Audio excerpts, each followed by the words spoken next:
Hello, everybody. Welcome to the DEWAnDrew Conspiracy. We have my lovely co-host, Mr. Dew, and myself, Andrew, leading you on another journey to Dale.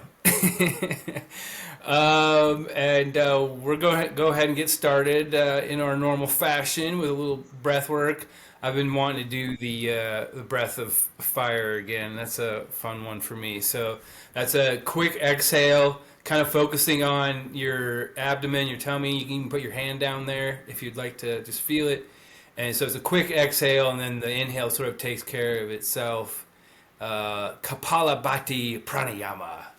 We're learning Sanskrit as we go through all this too, so that's helpful. But yeah, we'll go ahead. Do you know what that means? Is that just like fire breath, or do you know what the official translation is? I think it's just the breath of fire. That's the actual, the English name. But Oh, okay, cool.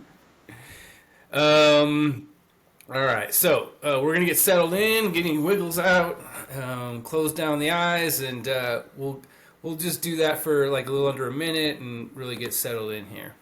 All right, everyone with me? All right, exhale real rapid, and then let the inhale follow. Ready?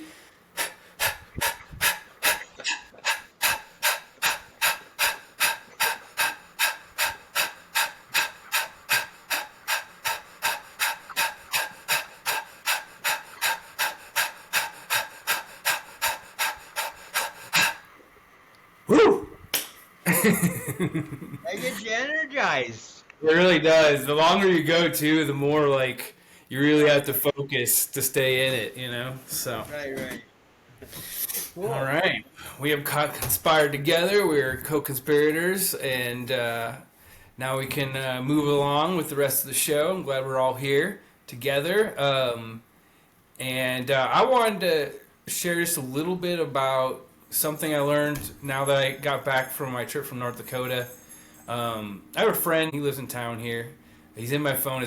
That's our main thing we have in common. And he's a kind person. I have a relationship with him, but I did notice when I was away for those 2 weeks, we weren't talking quite as often, and there was almost a sense of relief. I realized that, well, he complains a lot, and I haven't put clear boundaries around that. And I just, it's whether it was his job, his body, his partner, you name it, right? There's always something.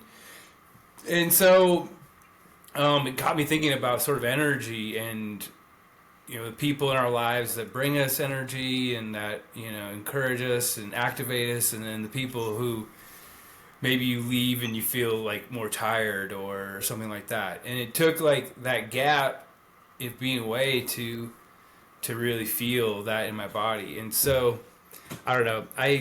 He's been calling since I got back.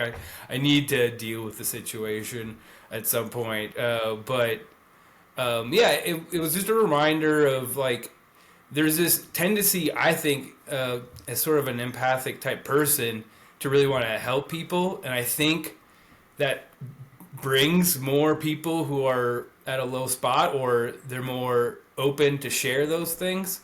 And so I'm pondering how to navigate that, where I protect my energy more, where we can talk more about the things that are going well in his life. And so, pondering how to set a boundary there and what to communicate that, or if the relationship even, has legs for the long term. So I don't know if any of you have had a situation like that. I know, Dale, you had a situation somewhat similar not too long Well, ago. I want to talk about that, but I also want to say that that people communicate with you on the frequency that you allow them to. So, everything is a two-way street. So, if you're letting them complain and it bothers you, then it's up to you to raise the level and say, I'm tired. I can't take your complaining.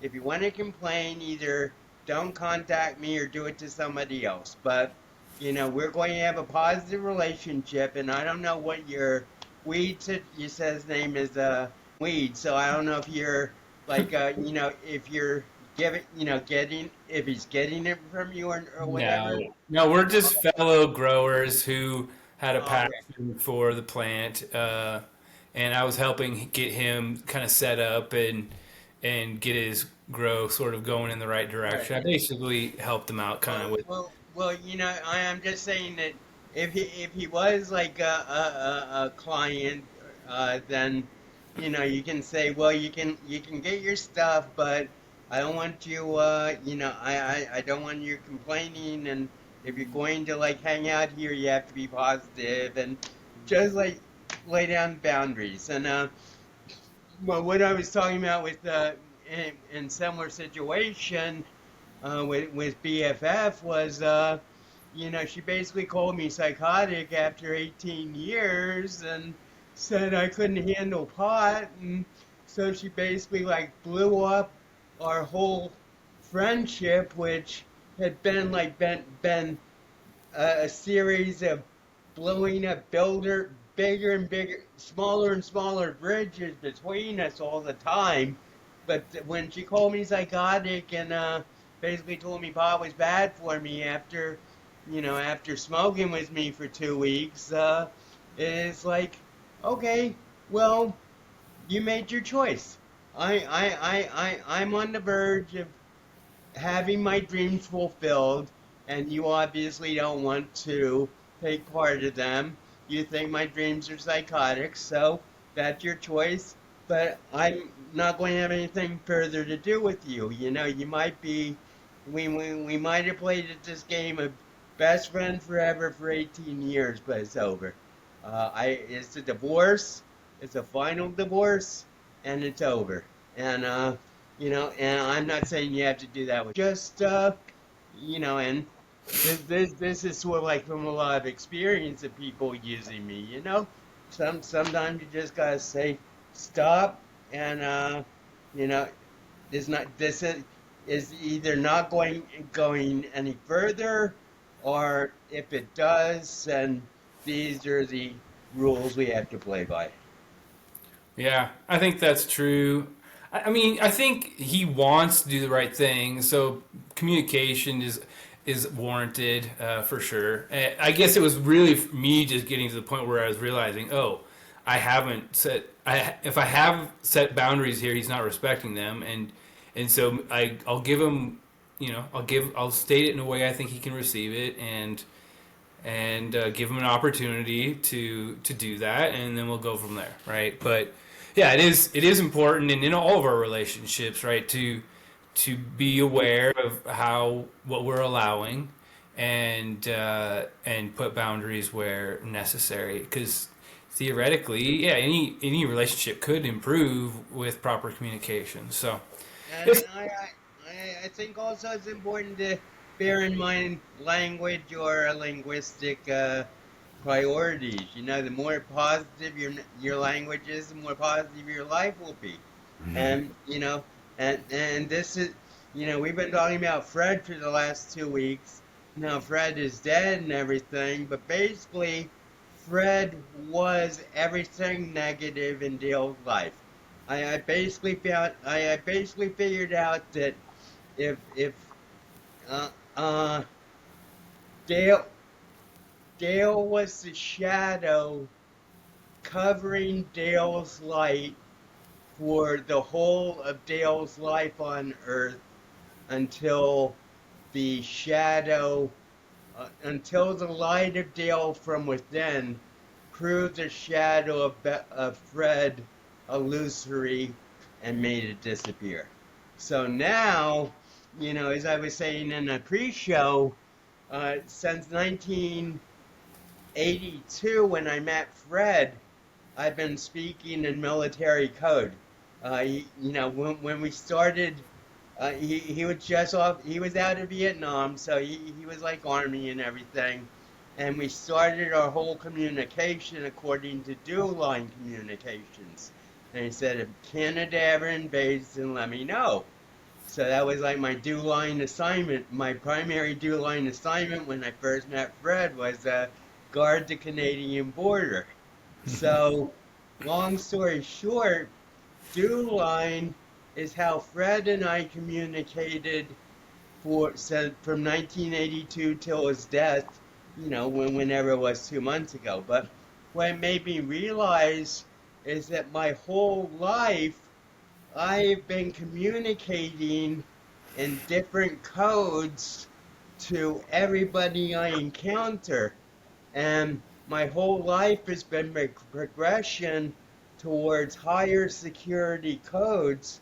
And Fred was a higher security code in the Dialing, like pantheon until the true light could be revealed and the truth could be revealed. So now that Fred is gone, all the codes that I've been talking through for the last 70 years have been dissipated, and I can communicate directly with everybody instead of just having to talk to, like the judge and boarding school teachers and Ivy League professors and doctors and professors and all just like this hierarchy of knowledge that I've gone through and speaking in code, but so that everybody could understand me. But now with Fred gone, the code is absolutely irrelevant, and it's a passcode, and the old operating system has been replaced with the new code of Dale speaking directly. Good. Well, I hope that's something that, I mean, it sounds like a lot of effort to maintain all that, right? And so hopefully communication becomes a little freer, a little less strained, and a little clearer too. That's what I hope. Right. You. But yeah, I like this story, this evolution of Do, and to see you kind of leaning more into like your own personal sovereignty and autonomy, and not so much having these external forces dictating how you behave. So. Well, to give a Hollywood version of what's been going on since the death of Dale in 1984, with the threat of death signifies the absolute end of the Terminator franchise. Fred was Arnold Schwarzenegger as the Terminator. Okay, So, good. but this gets back to my five absolutes. In a world where science is God, Dale is the only absolute. In a world where money is God, Do is the only absolute. In a world where AI is God, Dewey Death is the only absolute. And in the world where doctors are God, Duck is the only absolute. And in a world where the Lord is God, Genius is the only absolute. Yeah. Well, we're looking And for five that. personalities. We're looking for that genius vibe for sure. It's coming more and more every day. Yeah. Yeah. Good. Hell yeah. Well, But so so what's your biggest question about Dale? I'm a, okay. So let me just sort of like go on about Dale a little bit. So Dale is this body is officially Roger Joseph Dale Edward Allen Tompkins Walsh. I'm the son of 3 fathers and 2 mothers. So, and my second father's name was Joseph, and my mother's name was Mary Alma until she married the judge, and the judge was the judge. He was the chosen Iran Contra Independent Council in 1984 or 86, I think. But anyway, if my father's investigation had, had not been railroaded by political operations, this whole thing that we're going through now in 2025 would have been clean, the whole cancer of government corruption and too much executive power or too much evil would have been cut out like a good cancer before Bill Clinton was elected. But as it was, my father was denigrated. He was put down. He was called a political pawn, and all he did was stand up for justice and for the rule of law. And I'm very honored to be the father of Judge Lawrence Edward, to be the son of Judge Lawrence Edward Walsh, who lived to be 102 and shows that he had a worthy life. And How old were you when he came into your life? I was 10. Okay. So Yeah. I actually was 9. My mother brought him down from New York. She was on a flight from between Washington and New York, and it was open seating in first class. So as was her habit, she sat down to the most attractive man in first class. So happened to be the judge, and she started talking to him about her battle with the bank about her father's inheritance, because this was 1964, and banks treated women without their husbands like 6-year-olds. So my mother was very financially savvy. Her father taught her everything he knew about finance and everything. So she was fighting the bank for control of her money, and she sat down next to the judge, and they started talking about that. And then she also he was a lifelong Republican. He was a major. He was a federal judge under Eisenhower, and then he was Deputy Attorney General of the U.S. under Eisenhower. And if Nixon had won in '60, he would have become Attorney General of the U.S.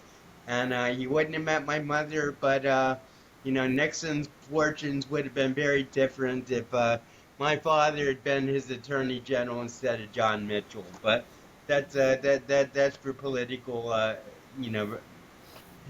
hypothesis. But anyway, so my mother met the judge on this flight, and she was still married to Jody, my second father, and who had been a great father. I loved him. Jody, he was strict, but he was very fair and very good man, and so long story short, she brings him home out of nowhere to Abilene, Texas, and he stays at our house for 3 days. And while my mother's married to Jody, and then he leaves, and then Christmas 1964 comes up, and my mother brings Sarah, my sister, and I up to Washington D.C. to spend Christmas with her brother and his wife and their young daughter, their 8-month-old daughter, Jennifer, in Georgetown, Washington D.C. So we have Christmas, no Jody, and Judge Walsh is in the picture. He's in Washington. So anyway, 2 days after Christmas, my mother calls us to her hotel room and goes, "I'm going to divorce Jody." So Sarah like immediately broke down, hysterically crying for like 30 minutes, and then we went, and it was like about a half a mile from the Georgetown Inn, which is where she was staying, to my uncle's place, Brownstone. So anyway, we got over that, and then I didn't cry immediately. I cried probably 5 times at night. Sarah and I shared a room with Jennifer, and so I would crying, and I crawl into Sarah's bed, and I would just cry with Sarah and everything. And so finally, what happened was after about 5 times, I said, "Why am I crying?" Because I found that I was like having to work myself into crying. So I said, "Why am I crying?" So I just got back to my Dale, and so that so long story short, How uh, old was your sister at the time? she was 3 years older than me. She was 12, Okay.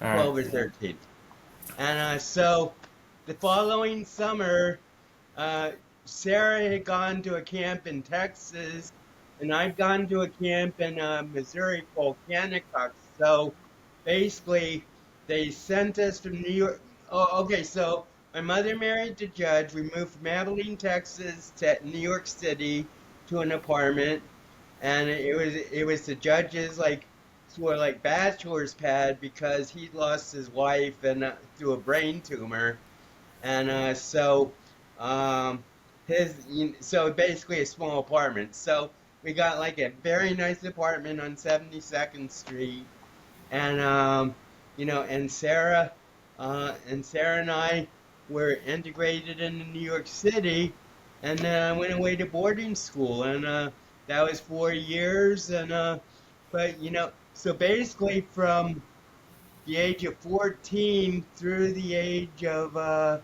20, let me see, 27, including uh, Exeter, Dartmouth hospitals in the program. I lived in a collective agency or collective group. Sure. So when I got my own apartment, this was like, wow, I got nobody here to bother me.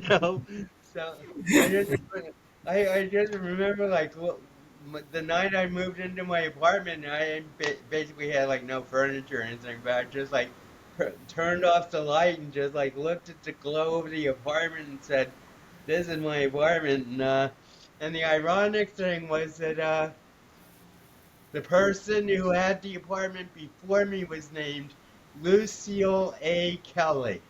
So Lucille DeSalvo was the Fairleigh Dickinson beauty who was the prototype for Velvet Velour.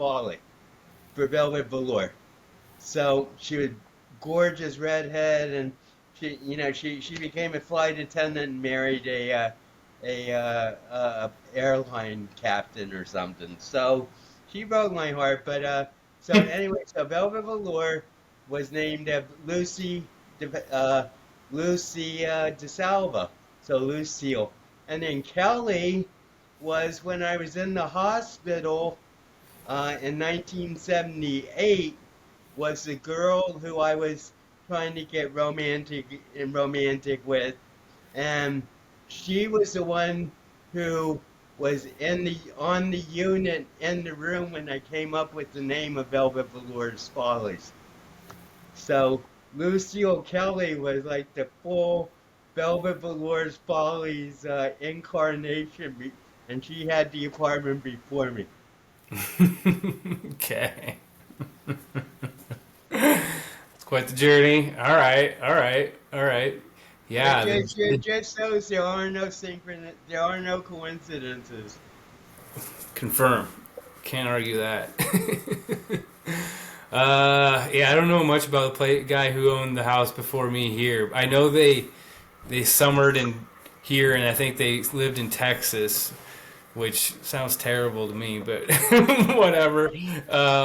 He invited me out for tacos when I was coming up to see the place. That's what I know about him. So he Oh, okay. seemed like a nice guy, but unfortunately, I didn't take him up on his offer for tacos because I'm like, well, I kind of need to look at this house real quick if you don't mind. Right, right. Seems like that might be a priority. Yeah, that was a pretty wild story too. Right. Well, that's an interesting journey. You're the judge then. So uh, you were with him for about 5 years before he went to boarding school. I was I well he married my mother Flag Day in 1964, and oh, that's what I was going to say. So Sarah and I went to camp the summer that my mother was getting divorced and remarrying the judge, right? And actually, you weren't supposed to get phone calls at my camp, but they kept calling me up to the office because the judge would like call me and negotiating everything and everything. So basically, I get this call and they say, Dale, that's when it's Dale Tompkins. Dale Tompkins, would you come up for a phone call? And I got on the call and it's the judge and he says, hi Dale, I just want to ask your permission if I could marry your mother. That's awesome. Yeah. Seems like So he it. was a class guy. Yeah, absolutely. That's awesome. That's really kind. Uh, when I asked my ex-wife's dad if he would give bless our marriage, he changed the subject. I did it anyway, so it didn't actually matter what the fuck he had to say. But yeah, and the rest of the story is I was asking him if he would bless our marriage while in a visitation room in a prison because he was in jail for tax evasion. The bro was stubborn. Let's just put it that way. Like whatever you feel about taxes in the government, I don't care. But he had an opportunity where he could have paid a certain amount of money, and they went to have sent him to prison, but he said no, and so he did almost 3 years in jail to avoid paying this money that they claimed that he owed. So, but yeah, I don't even remember what he changed the subject to, but I just remember thinking, well, he didn't answer my question. I can't bring it up again. Right. Did you hear me the first time? Right, Literally. But he was still in jail when we got married, so her uncle ended up like giving her away and all that. So right. the guy was a trip, man. I remember him like he would want to give me advice, like fatherly advice, and it's like I already have a dad, and not to mention that, and I'm 34 years old. I'm not a kid anymore, bro. But so that was my experience. Sounds like your experience with was better, so that's good. That's good. Well, my experience with people giving me advice still hasn't stopped. So, everybody, when you look objectively at what I've survived, and then you look at how much help I actually got getting through it, you know, from my family, from even my doctors and everything. It was minimal. I mean, they gave me financial support, but the emotional support was very low, and so I've always had to rely on myself for my own answers, and Yeah. and my sister gets annoyed. She says, you never listen to what anybody says and everything. I said, I do, but I make my own decisions. Right. Right. Absolutely. Well, I mean, I think that is the nature of the beast, right? If you're always sitting there, like outsourcing your decisions to other people's opinions, you're not actually living your life. You're living their life or some version of it, and why why would you want to do that? So, And the other thing is, you know, who are all these people on Facebook and these magazines and these newspapers, who are supposed to be the experts, and what makes them the experts, and why do we need to listen to them anyway? We just get there's enough input coming along just from the ether around you to sustain you for a lifetime of bliss. And the more you listen to other people, the more you like read advice columns and read the news and everything, the more you're going to be dragged down away from your own train of thought and sovereignty. And that's really how I feel. And the only news I get is from my readers on YouTube. And my best friend thinks that I'm crazy, and I have the diagnosis to prove it. Yeah, I'm crazy too, for sure. And I agree wholeheartedly. I really do. It's important to know thyself and make decisions from that center point. And you're right. They're experts know what they know, and they've had the experience they've had, and uh, so I'm generally quite cautious. And we don't always know their motives or why they're communicating what they're communicating. So unless you really know someone pretty intimately, uh, whatever you're saying generally isn't going to carry a whole lot of weight. And I'm actually going through a little bit of that process myself, because kind of early in my awakening, I was looking for all the advice and all the different strategies, and it got to be like information overload. I think Right. and so now I don't really listen to podcasts anymore. I really limit my sources of information to a few people, really. My attention limit is really definite. And for example, I'd love to be able to read Gabby's book Falling Up, but it's just like too dense for me. I just can't I just can't like get through it, and it's not her, it's me. But I'm just like I'm and this is where I'll bring up the missing link with Sid Banks, because this is a new feature of DEWAnDrew conspiracy. But Sid Banks was a Scottish welder in, I think, Manitoba, in like someplace in Canada, and he had a revelation from God. He went to some sort of like psychological conference or something, and here he is, a Scottish welder, and he's among all these PhDs and psychiatrists and everything. And Yeah. so he got into like a argument with one of these psychiatrists, and they were arguing about like basically who was more miserable, or who was more miserable. And so finally, they were bickering back and forth, and finally the psychiatrist said, "You just think you're miserable." And this like opened up. This was like, you know, Sid Banks' moment of revelation from God, and he just saw that, everything that he was thinking badly about himself was a reflection of his own thoughts. So he came up. Basically he went about his business, and he basically had visions. He had another vision of God, and basically God downloaded him this concept called the three principles. And the three principles are thought, consciousness, and mind. Mind, consciousness, and thought. And he says these are a compound by which all human reality is tied together. And and feelings, people say, "What about feelings?" He says feelings are outgrowths of thoughts.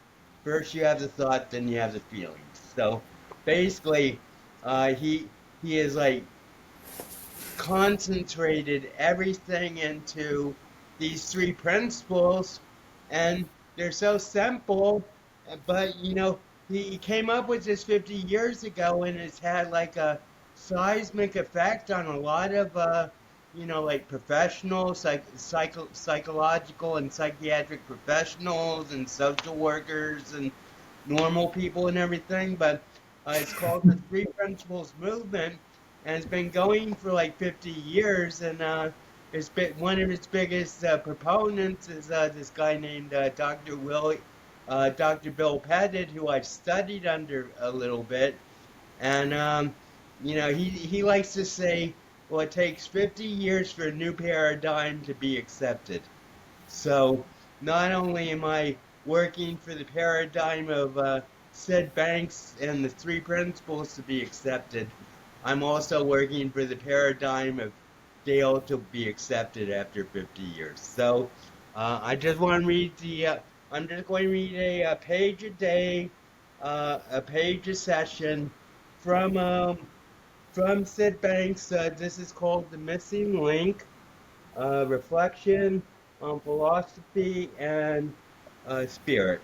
And so we'll skip the introduction. So here's page one. I think this has one of the most significant statements anyone has ever made. One of the greatest misconceptions ever is the belief that it takes years to find wisdom. Many experience time, few experience wisdom. This is the quote.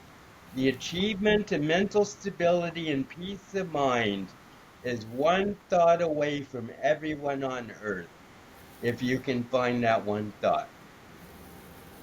So that's page one of the missing link. We'll continue with it in the future, but just think about that.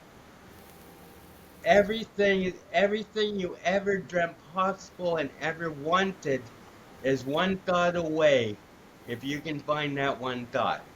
And I found that one thought 50 years ago when I said, "Hi, I'm God," and uh, and that thought not only changed my life, but it's also like led to revelations and insights and joy and bliss, and also despair and tragedy.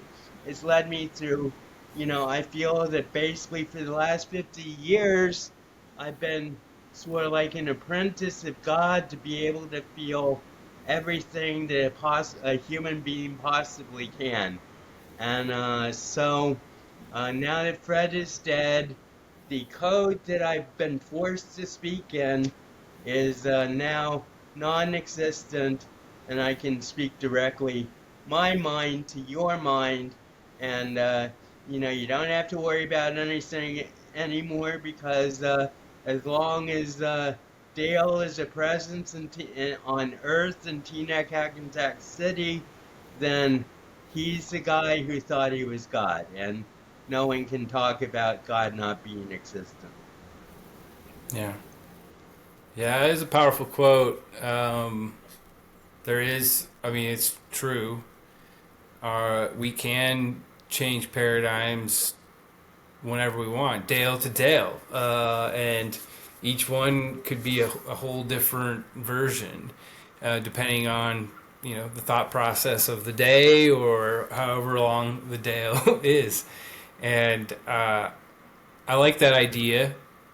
It means that we have sovereignty. We have ability to steer the direction of our existence, but it requires like an openness to new thoughts, I think, right? Because if you're just looping the same thing, you're going to experience really the same thing. But yeah, it just takes one thought to shift it all. Um, and you are a living example of that. That is for sure. Well, Uh, one thing, I don't think I brought this up in the last show because I don't think I thought of it but basically, you can be Fred, which is step by step horizontal flat Earth forever, and then you die. Or you can be Dale, and every Dale is a step up on the highway, on the stairway to heaven, and yeah, every Dale always has a next Dale. So every day doesn't guarantee that you have a next day, but every Dale guarantees that you have a next Dale, even if it's not on planet Earth. sure. And because I've experienced, I went through 42 years of death, Yeah, and I made it back as Dale, and that's why I can say with confidence, Dewey death is a reality, but but now that Fred's gone, nobody has to worry about it unless you choose it. yeah. Well, I hope our audience is relieved. I I mean, I think I've been living into that more and more all the time. This concept of fear being an illusion, separation being an illusion, and those are all things that Fred represented. in this case, and and what I do from that perspective. And I think this thing with, even though it's sort of minor in the big scheme of things, is just one more step along that journey of establishing my own sovereignty, feeling into what's true, and speaking it out loud. And I'd like to think I'm getting better at it, and better at the feeling part too. Is I think your point is we have the thought come in, and then what feeling arises from the thought, and to kind of follow that and decide if that response is appropriate, if that's how you want to view the event, right? Because we can view the event through our conditioning, our programming, or we can view it neutrally and then assign its meaning. And that's been the game changer for me, realizing that those reactions were just that. People say, well, I have big feelings. Well, you have big reactions. Right. We haven't learned how to feel and create that little gap, that little bit of separation where you become the observer of it instead of just being taken over control of your whole essence by it. Well, that's what I'm always talking about. My live love is, reaction versus response. And taking that 3 seconds to be able to respond rather than just reacting. Yeah. I'm a little disappointed you didn't compliment my tuxedo that I wore for today. I've been noticing it all day, and it's very cosmopolitan. It looks like something you could go to a gala opening with, and walk the red carpet.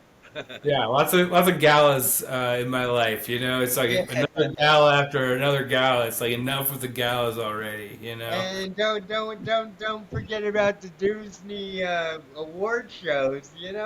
Those are coming up. Absolutely, walking that red carpet on the daily, brother. Yeah. Excellent. Well, what do you think, Mr. Dale? Have we So reached it? after I got as I said, I had a new project at the beginning of June. It was God telling me, He said, write a book of 64 poems explaining schizophrenia to the American public. So I've written the 64 poems, and I've been like lax and transcribing them from the handwritten to the computer so I can like publish them. But I just thought I could start with like the first one and maybe another one, and just close it out with some poetry. So does that sound good? Sounds fantastic. Okay, so this is the first poem of the collection. It's called Starting Perhaps an Impossible Project. Sitting beside you in reverent silence, in the house of the celestial worship, I ponder the thought of divine, to which I have been praying, pointing where the path leads, now that I am led directly to the edge of lake of fire, and it's time for its descent into the millennium of his always. I am neither the procreator nor even the judge, rather the defense counselor of those whose heavenly sentence is predestined. What shall be the outcome? Shall I be thrown in the deepest pit? I've been here for Son of Lord to illuminate my every dale for the last 70 years. Gratitude is a tributary to the river of compassion. I love those last lines. Those are the ones that always get me. But that's beautiful. Gratitude. Read that again. Gratitude is Gratitude is a tributary to the river of compassion. Yeah. I like that. I like that image. Yeah, well, I'm glad you were able to accomplish your goal, even if it took you just a little bit longer than you'd set out initially. And yeah, this book sounds like it could be helpful to a lot of people. And This one's an adventure. I think this is a good one to close on. And let me say that I don't believe in doctors. I think that the only degree you need is a bachelor's degree. And secondly, you know what BS, MS, and PhD stand for, right? Now tell me. Bullshit, more of the same, and piled high and deep. So I figure all we really need is a bachelor degree, and there is no such thing as a doctor. There are physicians who are, who don't open the body, and surgeons who do. And that's the only two types of doctors there are. There are no shrinks who sit on their ass taking notes about how you're suffering and then laughing with all their colleagues. There are no, well, you know, there are physicians, but shrinks, they're doctors. So this is this is called my first look at doctors. I can only speak as Dale, who thought himself as God male, and can't say Doc did fail because I told him whole tale of how I finally went stale under the auspices of his sale, that from psychic effect I ail, as with diagnosis he did nail me so against him I rail, though actually he did give aid in living in home with double maid and women whose memories do fade even though I rarely got laid by program ladies in the trade, living in houses where we stayed where never was police raid, due to the fees we paid to have our entire brains remade. Paying fees to have your brains rearranged? Yeah, Dang. Dang. Yeah, that's one way to look at it. Good Lord. Yeah. Yeah. Now, your experience with the psychiatric care systems in this country is certainly something we'll probably dive more into at some point. But yeah, I'm glad you're on the other side of all that. yeah. Well, I'm you know, I'm in touch with dialectic control. That's my mental unit. But they know everything about me. I'm at 15 times. I've been up there. I was up there 14 times from 1976 to 2005, and actually, I was coronated as Crown Prince of the Ducks at 6 St. John on my 21st birthday on May 24th, 1976. was 40 that days, 40 days before the bicentennial. was that an official ceremony or was that? It was an official admission to it was my first admission to Hackensack Hospital. Ah, Hackensack. Okay, okay, okay.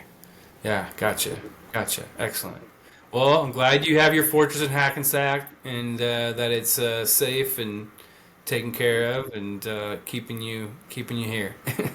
Yeah, I got my new throne chair. It's a real throne, and got my love couch and my love seat in my couch, and I got my painting behind me. I got more paintings, and it's really turning into the duck nest, and the bachelor pad is spread. Amazing, amazing. Well, what do you think? Did we do it? Is this a wrap?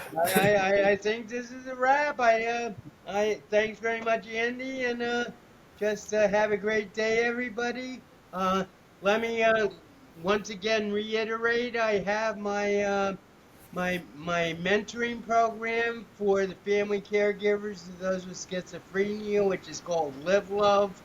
It's a program and a process that was downloaded to me by the Lord, and I if you're interested in finding out about it, you can reach me at DEWAUTHOR25 at gmail.com, and I also have I also have a URL www.dwlivelove.net, and that has all my podcasts. So, um, and I'm also looking, and if you want to inquire about my books, whether poetry or novels, just go to doauthor25 at gmail.com, and I think that's all I got to promote, Andy. But thanks a lot, and always a pleasure. And I think next time we're going to do our 10th show, so that's going to be a milestone. Watch out, making moves. All right, guys, we love you. Hope you are staying safe and conspiring on a beautiful tomorrow. Have a great day.